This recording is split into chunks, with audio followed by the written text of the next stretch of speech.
Welcome to the Buy Box Experts podcast. We bring to light the unique opportunities brands face in today's e-commerce world. Welcome to the Buy Box Experts podcast. This is Eric Stopper. Today's episode is brought to you by Buy Box Experts. Buy Box Experts takes ambitious brands and makes them unbeatable.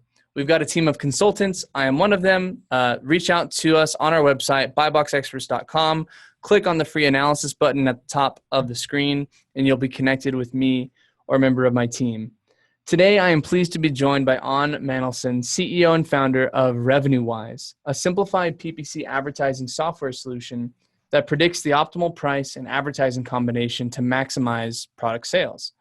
Onn has a long history of helping SaaS-based and enterprise retail companies like Best Buy, eBay, Office Depot, Staples, it goes on and on. He's helped them hone in their technical acumen while also closing deals. Meaning Onn is not only wicked book smart, but he also has the personal side of B2B development down, so he can sell you. Many of you are looking for advertising softwares to scale your business, and you're looking for an option that fits the lifestyle that you're looking for. So I wanted to invite Onn on the show to talk about RevenueWise and the journey he has taken to get here. Onn, welcome to the show. Wow, Eric, thanks a lot. Great intro. I'm really excited and to be here and looking forward to our discussion today.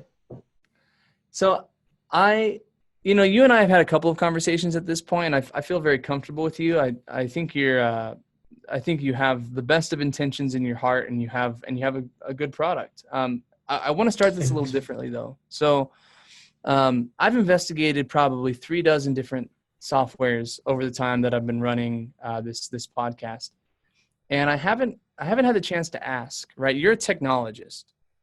If you are selling on Amazon today, whether you're starting or you're currently doing it, everyone needs the right mix of technology. What's your short list, right? What are the softwares that you just say, look, every Amazon seller needs to have at least, a pricing software, advertising software, and then if you have some preferred ones, please throw them at us. I'd love everybody to hear what your tech stack is. Yeah, well, you know what? There are a lot of solutions out there, and there are a lot of good things. I think that, first of all, people need to realize, obviously, that, starting a journey today on Amazon is very different from starting your journey 3 to 4 years ago. I mean, the competitive landscape has really, really changed. A lot of sellers, and a lot of things have changed. And which makes actually there's a huge ecosystem of solution providers, which, Amazon goes ahead and wants you to go ahead and use. From, as you mentioned, you touched on a few of them, pricing, and there's split testing, and there's imagery placing, and there are a lot of technologies out there that you can go ahead and utilize. I don't think that there's anything specific. I think that overall, when you sell on Amazon, it's a journey. You have to use trial and error. You have to test some of these solutions yourself. We know that Amazon heavily community. There are a lot of communities out there, a lot of references to different softwares and solutions. I think that it also depends if you're a private label seller versus, selling, some sort of national brand. If it's a war on the buy box, or you got a price based on private label, based on your competitive landscape, which is slightly different. Advertising, I think everybody that can hear us can confirm that, obviously managing advertising on Amazon today using, the solutions and the tools that Amazon provides is not ideal. But I think that overall, and if we focus currently on the advertising state, I think that it also depends on the size of, the account and the level of involvement that you want to have in terms of, achieving the results. There are great solutions out there. And I think it really depends on, what your needs and how it works for you, whether you want to have full control over what's happening in your account, you want to have as much automation as possible. There are different areas on the scale, and it's just basically up to, using what fits you best. So everything should be tailored and customized, and you should use something that you feel very, very comfortable with.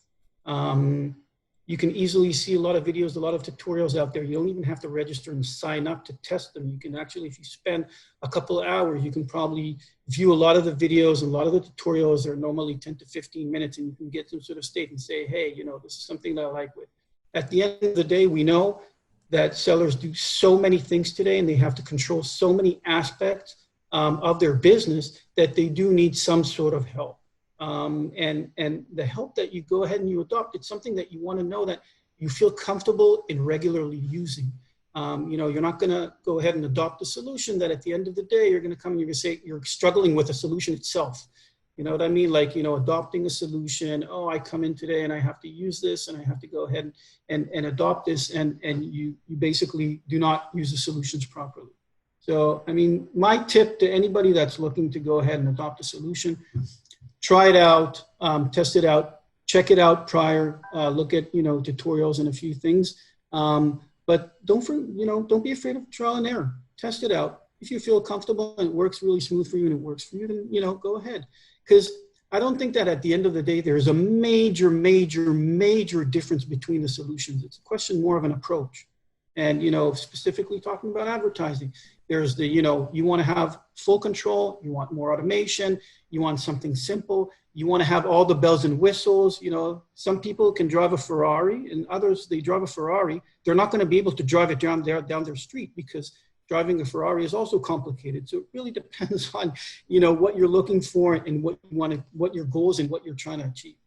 So is that the starting point then? You just determining your goals and using that as the litmus right. test? I think we see a lot of folks. I mean, there are a lot of buzzwords and a lot of things going on Amazon that people and sellers, don't necessarily go ahead and they follow necessarily the buzz and they don't follow necessarily what's good for them.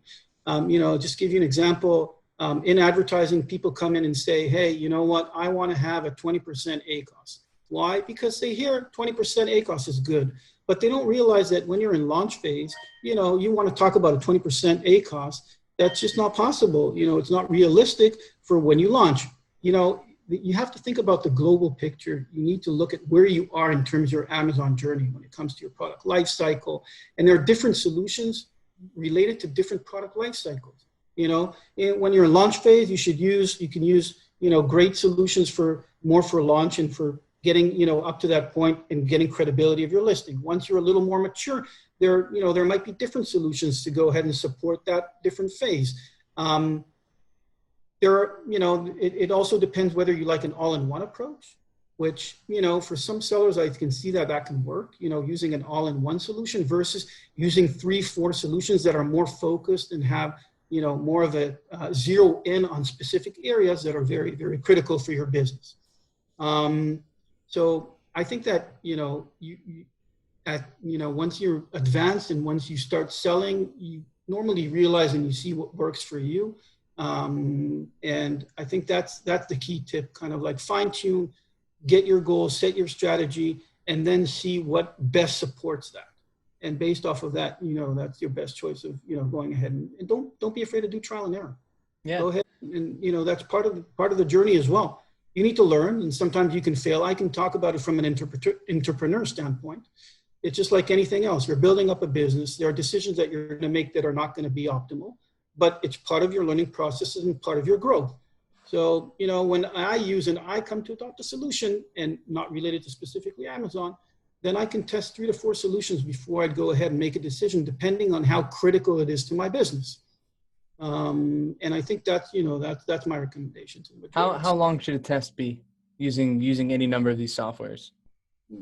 Again, I think that at the end of the day, it depends what your goals are and what you're trying to achieve, because there are areas that are more complicated and complex than others that require a little more time. One of the major concerns or one of the major issues why people don't want to go ahead and test multiple solutions is because, there's an adoption level. You got to get familiar with the solution. Any solution that you use today, any software, anything, come on, you get in and you start losing something, you say, oh man, I got to learn this now. I got to spend hours on this. It's going to take me time to learn. Initially, again, if you're very, very savvy and advanced, then, you might as well go ahead and take the time to learn and look at complex solutions and, try to make, figure them out and see if they work for you. Versus if you're more, closer to the starting point or somewhere in the middle, then you probably want to go with simplicity. You want to be able to come in and start using a solution pretty much, out of the gate. So it depends again on, where you are in that stage and where your objective and your goal is. So I think that's probably a good transition into just telling us about your tool and who it's best for, and what are some of the qualifiers that you would use to determine if somebody is a good fit for revenue wise. Can you just give us the rundown? Yeah, sure. You know what, Eric, with your permission, let me just take a step back and, I like and tell you a little bit about my journey and how it led actually. Please, absolutely. To revenue wise. So I've been in e-commerce and in retail for nearly 20 years. Yeah, I know it doesn't, I look younger. I'm just kidding. But in 2011, I founded a company called Marketize, which did price optimization for retail enterprise, where we helped a lot of large enterprise retailers basically price their items based on competitive landscape. So, traditional price optimization today looks at historical pricing, elasticity models, and a lot of parameters that take into place, but it doesn't necessarily look at the competition. Doesn't, Walmart can be selling something, but how is Amazon's price and Amazon's offering impacting Walmart's sales? Obviously, there's an impact, that they all impact in the entire competitive landscape, impact the sales and demand. So we basically measured that, and we worked with the retailers. Our company was acquired in 2015. I continued managing basically the competitive division and competitive pricing division. And we were able, as part of our work, to go ahead and analyze huge amounts of data. So you can imagine that, when Best Buy does pricing, they're going to look at Amazon and they're going to look at Walmart and Target. And basically, we used to crunch a lot of data. Part of that data processing, we found anomalies in terms of, you suddenly see certain cases where we scratch our head and we see, hey, look at this. Here's an item that sells, for $40 on Walmart. It's $65 on Amazon, $80 on Best Buy, and $100 on Target. Look at those differences. We used to find cases where you see huge differences. And that's where we came up and we said to ourselves, hey, can we do something about this? Is it something that, we can do about? My co-founder and I, at a certain stage, we decided, okay, we're not going to retire now at this stage with, in the area of price optimization. Our fingers started, kind of getting a little itchy. What's the next thing that we need to do? We started looking at, arbitrage. We said, hey, let's go ahead and see what's happening in that space and how we can go ahead and leverage all our know-how. We figured out that, in order to be successful, in order to do that, you're going to have to pretty much play a lot of cat and mouse and get to serious volumes based on our discussions with sellers, eBay, Amazon sellers, marketplace sellers in general. And that's when a lot of sellers came back and says, you know what, we're really struggling with our advertising. Maybe that's something that you guys can go ahead and deal with. And we started looking into it. And I don't come from, my world is enterprise. So majority of my career, I've dealt with, the Home Depots and big retailers. I haven't dealt with necessarily SMBs. And we started looking into it, and there were several complaints that were repeated, whether they're small Amazon sellers, large Amazon sellers. We pretty much were able to find some sort of mutual connection around advertising between all of them. And that's where we decided, hey, you know what? Although, not necessarily, we don't come with a heavy Amazon background, and we haven't been selling on Amazon for many years, which I see that a lot of solutions were born out of that perspective. We came from a different angle. We said, hey, there's a challenge here. There's a problem. Let's see, as tech entrepreneurs, if this is something that we can, try to find a solution for. And we then came up and we said, okay, we're seeing that obviously advertising is complex. Amazon is not necessarily providing, and we all know it because we've seen, what price in terms of pricing and all the ecosystem that is developed over the years in multiple spaces. So advertising, although it's Amazon's growth engine right now, it doesn't seem like Amazon is going to heavily invest to help sellers optimize their advertising. It just doesn't make sense. That was a major consideration part of our doing, because people say, hey, you know what, why doesn't Amazon go ahead and do it themselves? We constantly get this kind of like reaction. So we decided, okay, let's see if we can go ahead and take a, I'd say pretty complex equation and try to simplify it.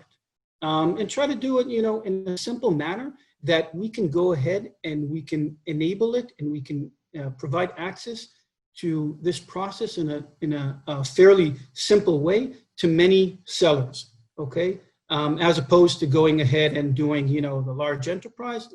Let's see if we can do it more for the masses and simplify the process. So we did a lot of analysis and we spoke to many, many sellers from, the entire spectrum. And we came out with 5 major pain points that were constantly repeated by everybody, okay?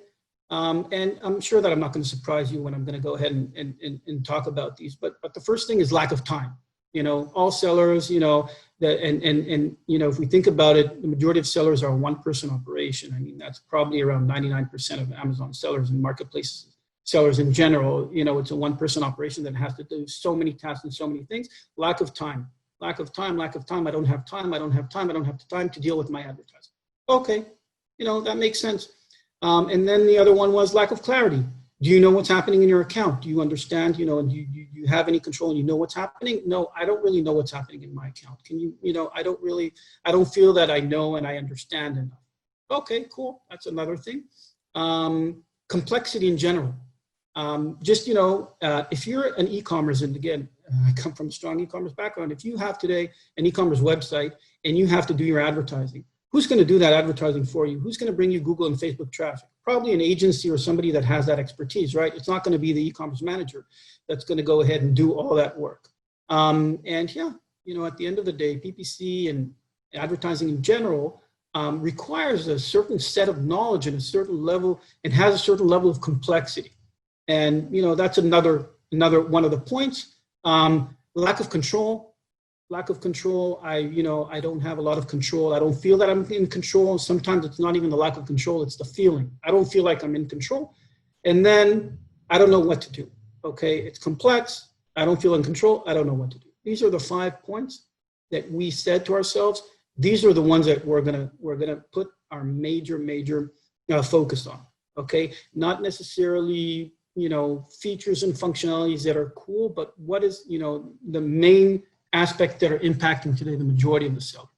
And there were obviously different reasons. So we looked at small sellers and why did they have a lack of time? Because their focus was getting in that initial traction. Okay, that's why their lack of time. Versus large sellers, they just had so many things that they need to handle, and their lack of time comes from a different perspective. Okay, the same goes for lack of control. Somebody that's early stage or somewhere, low 6-figure versus somebody that's 8-figure, the reasons why they feel lack of control can be different, but still at the end of the day, they share that notion. Okay, this is a notion that's shared amongst all of these folks. And that's when we came in and we said, you know what, is there an opportunity? This is something that we believe that we can do. And we said, yeah, we have a strong product background. Again, we've done these things previously for large corporations. The only thing is that can we now do it more from an SMB direction, from that standpoint? Can we take what we did for the Best Buys of the world, and can we now bring that to the 6-figure SMB selling on Amazon? And here we are, and here we are today having this discussion, 18 months, following that decision that we made. We made some mistakes along the way, obviously, and, we had to go back to the drawing board, which is fine. I remember we started off, one of the interesting, we started off and, we came up with a data state of mind. Again, working with all these enterprise retailers, we used to work with departments of 20 pricing analysts, like people that are constantly crunching data and processing. And what do these guys want? They want more and more data, and they want all these graphs, and they love it. You give them a graph. I remember we used to come and say, hey, look at this, we can do now this and this analysis, and they were all excited. And when we started off here, we kind of said, hey, let's put a lot of graphs and let's do all these cool things. And and we sat and we developed it, and 6 months down the road, when we took it to, to be tested with, with clients and with prospects, they came in and said, hey, wow, I mean, great, look at all these graphs and everything, but, I'm not going to sit all day and I'm going to read these graphs. I have so many other things that I need to do. And that's when we understood that, our initial approach was kind of like, we came from that state of mind of, heavy data, heavy analysis, and we started stripping things off the solution. And you can imagine, from a data guy and technical background, to start stripping off things that you've developed, there's a lot of pain around that. I mean, you're sitting there and you said, hey, are we going to move this out? Are we going to take it out? And we had all these discussions and arguments. Oh, are we going to strip this out of the solution? And how are we going to go ahead and simplify? And I'm happy to say that today, I think that, we're very, very close to that. We have a good, solid solution running. We have clients that are going ahead and talking about great results that they're seeing. But overall, I think that what I feel that the main achievement is that our clients are saying that they're not scared of advertising anymore. Meaning they come in with a smile and they can look at the results and they can understand what's happening. They feel in control. And it's not something that is scary to them. It's not necessarily something that they come up and they say, oh no, just take it away from me. Take it away from me. It's like, they don't have that sense and they don't have that notion. So for me, that's like a major milestone. People are using the solution and they're having a good experience. It doesn't necessarily mean that their advertising is now skyrocketing. It means, it doesn't necessarily, because we know that there are many impacts that can, that can go ahead and affect your advertising. It's not necessarily, you can be a guru in advertising, but at the end of the day, if you don't have a good product and if you're not doing the right work in addition to your advertising, then then you're probably not going to have a lot of success around that. So there are a bunch of criteria that need to be checked, boxes that need to be checked before somebody can even say that they have an advertising problem, right? They got to make sure their listing looks good. They got to make sure that their product is good. They have to have some sort of feedback loop for their customer service to then route that insight into the advertisements and into the listing. So what I'm curious about is under what circumstance, do the majority of people coming to you, do you have to educate them about those things before they're actually ready to take on your software? Do they just take on the software and then, I feel like that's a fact for pretty much everybody. No matter what the software solution is, there's got to be a few things in place before it's going to work, especially on the advertising side. And so how have you combated that? How have you both educated and then provided this tool to people, or does it fall short sometimes because of the fact that people haven't checked those boxes? So again, as we just stated, if you didn't do the basics and you didn't, your listing is not okay. And we have even those that come in with products that come on, they're in a very, very competitive environment and come up, and they're just trying to launch an item in an extremely competitive environment. And not a lot is going to help in those cases. I mean, you have to have people today, especially we're seeing people that are constantly, they want results quick. And in general, when you come to sell today on Amazon, and especially when you come to advertising, there's no magic. Okay. If you talk about, hey, let's plug and play magic, it's going to happen. Then people have to, a lot of sellers that we talk to, they have to come and they have to realize what reality is. Because again, you go out there and you hear all sorts of stories, and I go a lot on Facebook and on LinkedIn. You see these graphs and look at this and look at the ACoS and look at the ad spend, and people are looking in that and try to benchmark and trying to repeat that. Where, at the end of the day, it's not that realistic. So, that would be to most people looking at a case. You're talking about case studies, right, or just reporting of results. Right, case studies and reports, and we're seeing constantly people share some information and look at my ACoS, and I think to myself, okay, so you have a 15% ACoS, so what does it mean? How many impressions are you losing? And we don't even know. I mean, how is it impacting the organic? Also, we don't even know. So people are taking pieces of information and are turning it into certain facts, and they want to go ahead and copycat that. And it's a lot related to lack of knowledge. At the end of the day, we're seeing a lot of lack of knowledge. And we try to educate, and we try to, we do a lot of webinars. Yeah, I was going to say, I don't have time. I don't have time to get all the knowledge, and it seems really complex, and I don't know what to do. Right. I feel like it's this constant loop. It's a constant loop, and that's why it's interesting. So here it is. So here's how I see a little bit about specifically where we are and where we position ourselves, and that's also something that we spent a lot of time thinking about. So on the one hand, you have early starters and those that did some sort of Amazon course, and they selected a product, and they're using great tools like Jungle Scout and others to go ahead and pick their product and do their analysis, and then they go ahead and they get it and they manufacture some sort of private label in China, and they bring it to Amazon, and they're starting their journey. And then it hits them that they need to advertise as well. What a majority of these do, hey, I need an automated solution, something plug and play. Okay, a lot of solutions come out and they're fully automated. Great, you tell us your target ACOS, and that's it. We'll do it. Well, I think we skipped a step though, and I think it's a step that is accidentally skipped a lot of the time. So I had 3 conversations just last week where they were coming to me and they were saying, hey, we've been we're selling on Amazon and we're trying to get started with some advertising. And I said, I pumped the brakes. I said, hold on a second. Getting started with advertising. Have you found that a lot of people will just list, and then as soon as they realize that they need to start advertising, they look for a software instead of just advertising, right? What percentage would you say of the people that come to you looking for a solution would be better suited to just try advertising, right? What percentage of them have actually tried their hand on it and put some money in their campaigns? I think that none. No. Wow. None.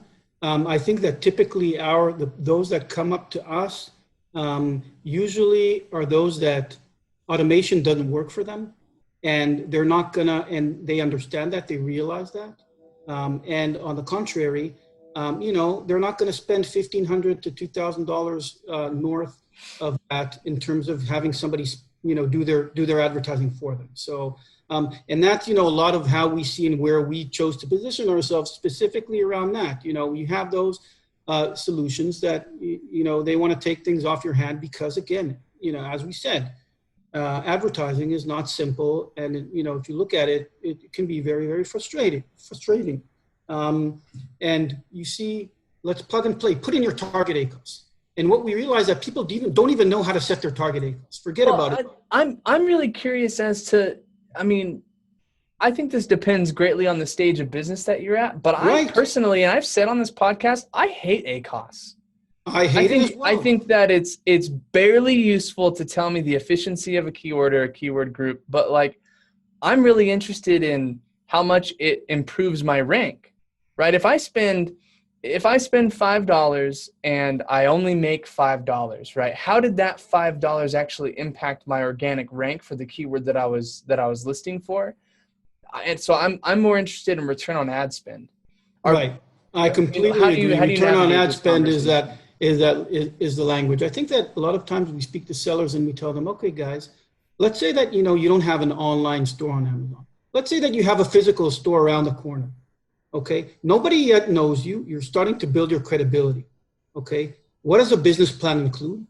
Business plan includes advertising budget to people to start even knowing you, meaning that's pretty much money that you're setting aside without expectation to getting an immediate return off it on the short term. Okay, it's something that you need to realize that you're planting the seeds right now in order to start building yourself up. And that, unless you're really, really a category leader, where you're pretty much off the charts there, and then in that case still we'd recommend to go ahead and continue advertising. But overall, during the certain stages, you have different tactics and you have different goals. Okay, and most sellers don't necessarily realize that. It's just like any other business. Okay, it's not you can't say, hey, Amazon is different than having any other business. You have a business, you want to get credibility, you want to get noticed. You have to know, you have some sort of business plan that needs to be put together. A lot of sellers that we speak to, they don't necessarily have, a business plan that they put together and they said, okay, here's what I need to do right now. This is, they know what's being pretty much the common things that are being fed to them. Okay, I'll set my listing. I'll bring somebody over to help me out with my listing optimization. I'm good. They don't look at it from at the end of the day, you're kind of like doing a marathon. Okay. And there are different stages during that marathon that when you're selling on Amazon. And there are different tactics and different objectives that you want to reach during a marathon run. You're here for the long run. Short term is not going to work. Again, maybe now during the COVID, somebody just bought inventory of something but it's not, it's not something that you can sustain over a long period of time. And that's part of the lack that we see when we get a lot of the clients that come in. They've used automation. They said, hey, it didn't work for me well. I don't know much about advertising. I wasn't being able to educate. Now I understand that I need to get more involved. Okay. So now that you need to get more involved, what are you doing about it? And how do you go off about, well, help me shorten the curve for you a little bit, right? Like help me filter, because there are people listening, I guaranteed, who feel out of control, like it's too complex, like they don't have enough time and they don't know what to do, right? Like plenty of people like that. So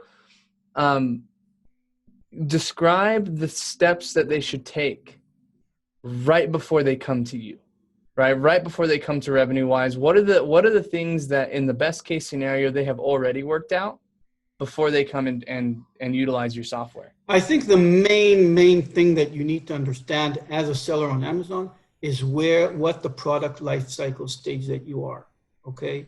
And this is something that's related to any business. If there's a product life cycle curve, that's something that anybody can look into, and it's common knowledge. Are you now at the stage that you're launch? Are you trying to gain credibility? Are you going towards a certain maturity? And when is that decline? You have to identify where you are. Now, it's not it's identifying within the category that your product and what you're trying to sell and to promote is. So you have to constantly look at what's going on in general in your general environment and your competitive landscape. And through that, go ahead, look into it. Get realistic. Wishful is good, and you want to go ahead and you want to try to be aggressive and everything, but you need to be realistic. People come in and they're just not realistic. They come in again, hey, 20% ACOS or this and that, and okay, how did you get to that? Yeah, how'd you arrive at that? I just heard, that's how it is, and 20 is a good number. Oh, I hear it all the time.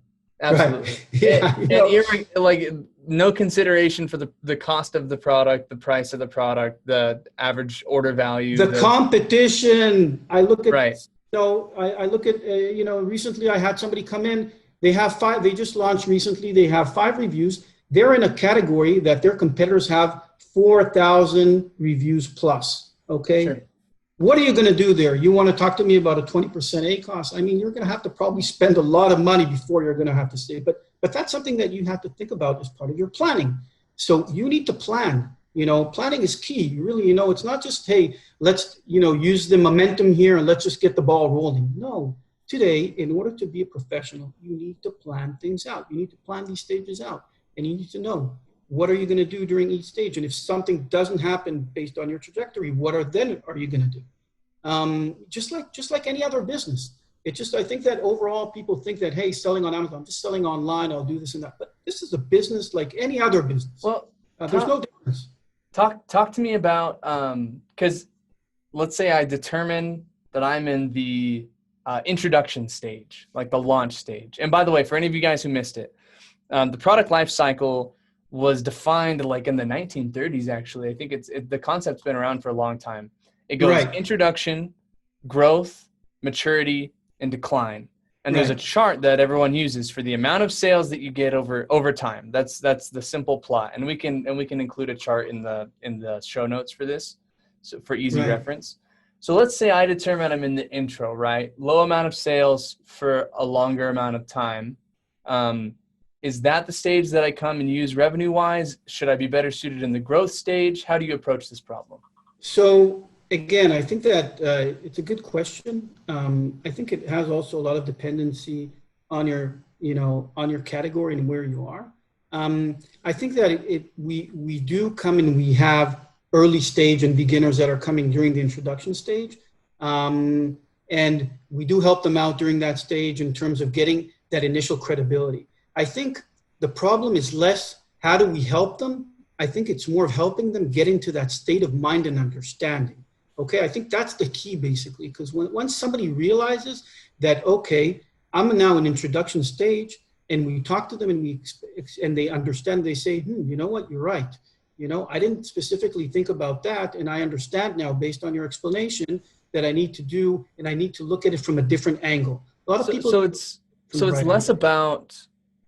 It's less about them validating whether or not they can use the tool and more helping them set their expectations for what they should use the tool for. Yes, and once they know what their expectations are and what they set, then, you know, they set up their, they set up their strategy, and the solution is going to support them. You know, if you're going to come in and you're going to, if you're currently at a 60% ACOS and you want to be, very much wishful and you're not realistic and you're going to put 20%, then obviously, nothing's going to help you out there. Sure. So part of that conversation that we have is, okay, guys, you're at this specific stage. What are your expectations, or how do you think you're going to achieve that? And I think that has to do with any solution. Not specifically revenue-wise, or any solution that you go ahead and use. You have to be in the right state of mind and understanding of where you are in order to get optimal results. And again, the majority of our clients are those that already had some sort of experience in terms of advertising. They're not the ones that just recently selected a product and are just really, really launching it right now. Because one of the lessons that we've learned is that many sellers have an issue with the fact that solutions go out there and generate a huge amount of campaigns and ad groups that is out of their control. If you remember, we talked about being in control. And our strategy is not going ahead and just creating immense amounts of ad groups and touching your campaign structure. It's rather looking at your current campaign structure and working off of it.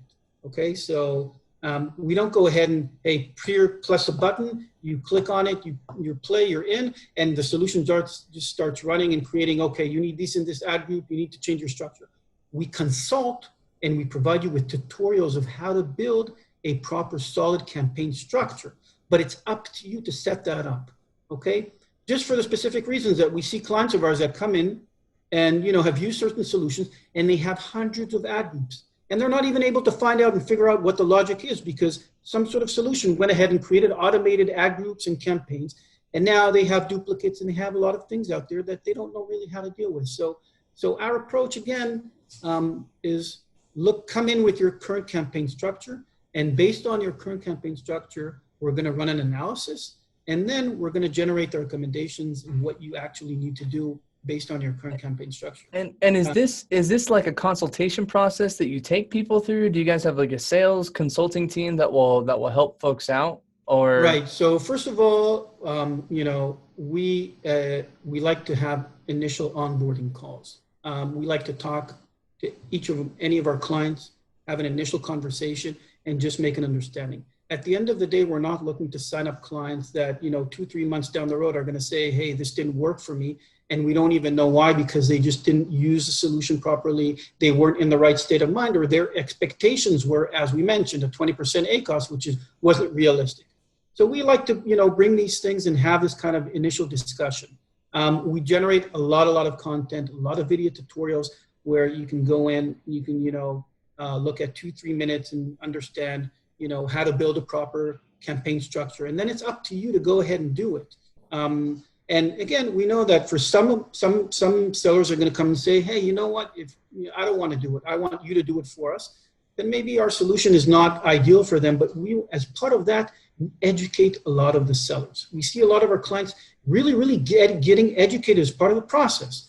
And they're coming in, they're making decisions out of knowledge. And knowledge is power. Okay, you know what's happening in your account. You made that decision out of a certain sense of knowledge. You changed your campaign structure because you realized that the way you initially built it wasn't the right way. So go ahead and change it, and we're going to support your new structure, which is completely fine. And that's the sense that has been leading us. You want to make a decision, we're going to support you. We're going to give you a recommendation. You're going to be able to execute it through the solution. But at the end of the day, it's up to you to make that decision out of knowledge. okay? And we're going to feed you all the necessary information. We're going to tell you what's happening. We're going to give you what it might be causing it, what the recommendation is. You can execute the recommendation. You can do anything else. You don't have to go ahead and adopt it, because at the end of the day, we think that your judgment at the end of the day, knowing your product, knowing your solution, knowing your landscape, knowing all of that, you're probably the best person to make that decision. Yeah, I mean, it almost sounds like there's a questionnaire that you could probably send everybody to get to the bottom of the position in their business that they're at. I kind of want to put that together. Now, you've told me, and this is the last thing that I want to touch on with you. You've told me that in the next 5 years or so, maybe even the next year, sellers need to make sure they've transitioned to other platforms as well. Right. We talk a lot about Walmart and eBay on this podcast, but are there any other platforms that you would encourage product companies to begin selling on? And how do they even become aware of them? Where do you think people should go for new platforms? Right. So obviously, there's no question that Amazon is the biggest and most dominant player today around that. Again, if you look at the Far East, and obviously, Alibaba and others are making a major leap, particularly into Europe, because Amazon is so dominant right now in the US. But I think that there are great, very, very niche marketplaces out there that can work very, very well. Look at Etsy. Etsy is showing immense growth, and Etsy, Pinterest. Etsy, Pinterest. But I've been following Etsy. And they're doing a really, really great job. They're not rushing things. They're doing things at a good scale. They've introduced advertising as well, for example. It's just something that they've also included. They go in and they make these small steps, and you see that they're constantly growing, because they also provide some sort of experience.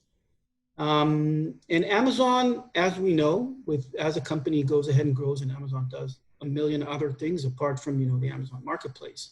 And the question at the end of the day is, there's historically looking at it, there are going to be other players that are going to start getting into that, and regulations and all sorts of things that are trying to limit Amazon as well. And recently we had this whole Facebook Shopify thing, and that's where we get a lot of questions about, hey, what do I do if I have a Shopify store, and what do I do around that? And the main issue around that is bringing traffic, because it all comes down to traffic. So on the one hand, Amazon brings you the traffic, but then you have to appear somewhere. And if you have a Shopify, you're running on a Shopify platform, you have your own dedicated store, then you have to go ahead and bring your Google, Facebook, or whatever sources that you want to go ahead and bring traffic. But I think that, as we go along, we're going to see more and more of these niche marketplaces which provide a different experience. I don't necessarily know if Walmart is going to do that, and Walmart has its own advantages. But I think that if we look at marketplaces that are going to be similar to Etsy, which work on specific categories and verticals, then we're going to see more and more growth around those, and we're going to see more and more of these, slowly prospering. So I just think that people should keep an eye out, look at their verticals outside and category that they're playing on outside of Amazon, and see if there are other sources. And I mean, the thing that you mentioned at the beginning, right, especially with international, basically if you list in Germany, and I think the Netherlands just opened up, you get sales. It's like the cost per click is like pennies. Right. So there's much more Amazon territory. Etsy's a big player, Instagram stores, Facebook stores. You've got platforms like Zulily and Jane, I think, that are really interesting. Right. Yeah. And so my philosophy is, if you've got a little bit of inventory moving around, or that's sitting, that maybe isn't moving as quickly as you'd like, just list everywhere. Just try it out, see what it works, and make sure that you keep the pricing consistent, I would say. Onn, it has been an absolute pleasure to talk with you. I know that we'll talk at length on maybe other episodes and webinars, but where should I send people? How do they get in touch with you and your team? Yeah, they should just go to our website. I mean, it's all there. RevenueWise, RevenueWize.com. Come visit us. come get, your own experience, see it. We're happy to chat with people. We're happy to learn. We're constantly learning more and more. Again, we're constantly doing our own improvement and adding things, and based on what we hear from our clients and our prospects. And I think that's the key here. We're constantly evolving, and it's a journey, just like it is for any Amazon seller. It's just the same journey for us as a company as well. It's been great being here. I really, really enjoyed it. We're gonna speak again soon. Thanks for coming on the show, Onn. Yeah, thanks for having me over, Eric. To finish today's podcast, I want to share some final thoughts. For large brands who are seeking to wholesale product to a trusted Amazon reseller, we at BuyBox Experts are big fans of the team over at Pattern. They've helped hundreds of large brands to capitalize on the Amazon channel while also helping implement channel governance best practices that allow the brands to have consistency across all their sales channels. For more information, go to pattern.com and reach out to their team there, and they'll be able to help you. We hope to see you soon on the BuyBox Experts podcast. Thanks for listening to the BuyBox Experts podcast. Be sure to click subscribe, check us out on the web, and we'll see you next time.